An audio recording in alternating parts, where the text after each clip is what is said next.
Sir আসসালামু আলাইকুম।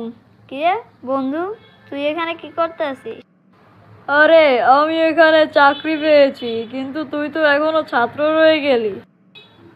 বলতো, গাছ থেকে ফল উপরে না উঠে ফল নিচে পড়ে কেন? স্যার, উপরে খাওয়ার মানুষ নাই, তাই আল্লাহ নিচে ফালাইয়া দেয়। তা না হলে বাজারে এত ফল আসতো কেমনে? আল্লাহর বুদ্ধির জবাব নাই। আল্লাহকে থ্যাংক ইউ স্যার। আল্লাহকে থ্যাংক ইউ নয়, আলহামদুলিল্লাহ বলতে হয়। ওই হলো স্যার, আল্লাহ বুঝতে পারলেই। পড়াশোনাও করো না, যা বলি তো মনোযোগ দিয়েও শোনো না। তোমাকে নিয়ে আর পারি না। মাধ্যাকর্ষণ শক্তির থিওরি সব ভুলে গেছো? আবার রিপিট করছি, পৃথিবীর প্রত্যেক বস্তুকে কেন্দ্রের দিকে চুম্বকের মতো আকর্ষণ করে। তাহলে আমরা হাঁটতেই পারতাম না। চুম্বক তো লোহা আটকে থাকে।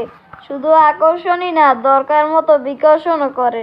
হুজুর কইছে, দুনিয়ার প্রতি বিকর্ষণ ও আখেরাতের প্রতি আকর্ষণ তৈরি হলে জান্নাতে যাওয়া যাবে। আচ্ছা ঠিক আছে, গাধার ডিম কোথাকার। রব্বি জিদনি ইলমা, পড়। আচ্ছা স্যার, গানের তালে তালে বলতাছি। কাজ যদি নাই কিছু থাকে, অহরহ ডাকো আল্লাহকে। জ্ঞান যদি কম থাকে কারো, রব্বি জিদনি ইলমা পড়ো। আল্লাহ মানুষকে কলমের সাহায্যে বিভিন্ন অজানা জিনিসকে শিখিয়েছেন, তুমি কি তা জানো? বাহ স্যার, আমরা কত ভালো মানুষ।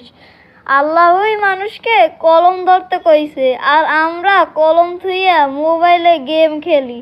আসলে আমরা কতই বোকা। এখন থেকে আর এই কাজ করব না।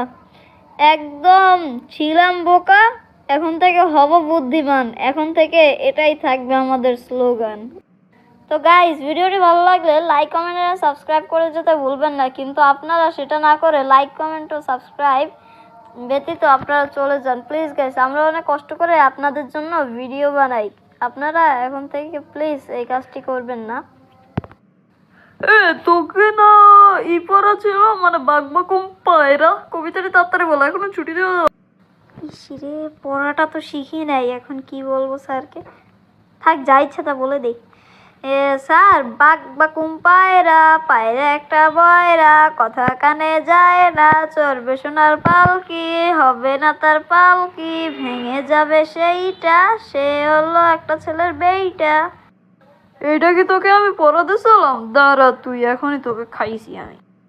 গাইস, আমার স্যার আমার পিছু লাগবে, এখন তাড়াতাড়ি পালাই। আর আমি এখন কি করতে পারি সেটা কমেন্টস বক্সে জানাবেন। Good bye.